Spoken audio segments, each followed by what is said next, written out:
Milikin farsinu. Nutilman shaneti. Nuti wallaggas miti. Nuti gujis miti. Nuti boranas miti. Nuti barentus miti. Ilman abba tokkoti. Nutilman shaneti. Shanen. Warka kenyati. Shanen. Ija kenya. Shanen. Sammu kenya. Shanen jenne. Itti chamne. Itti rebamne. Itti hidamne. Itti dune.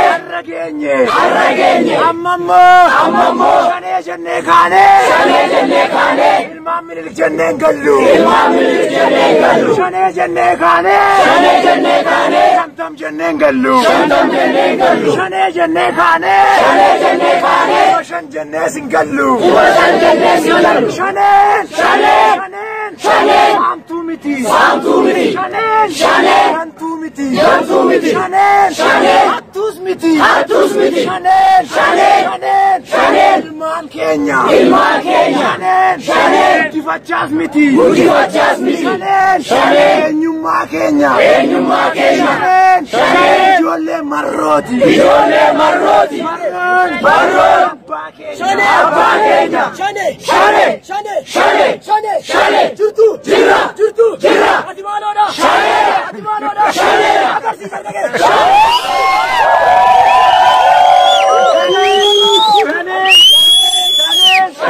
Abbaa teessisee. Haadha teessisee. Shamarran keenya. Hin gudeenne. Shanen. Safuu beeka. Shanen. Aadaasaa. Ni kabaja. Ilmaan shanee. Ilmaan abbaa gadaati. Ilmaan abbaa gadaa ammoo. Safuu beeka. Safuun jiraata. Safuun ba'a. Safuun gala. Kanaaf. Shanee. Jedhanii. Tureessuun. Hin danda'amu. Maqaa shanee waamanii. Maqaa shanee tureessuun. Gonkumaa. Hin danda'amu. Shanee jechuun. Lubbuu keenya. Shanee jechuun. Sammuu keenya.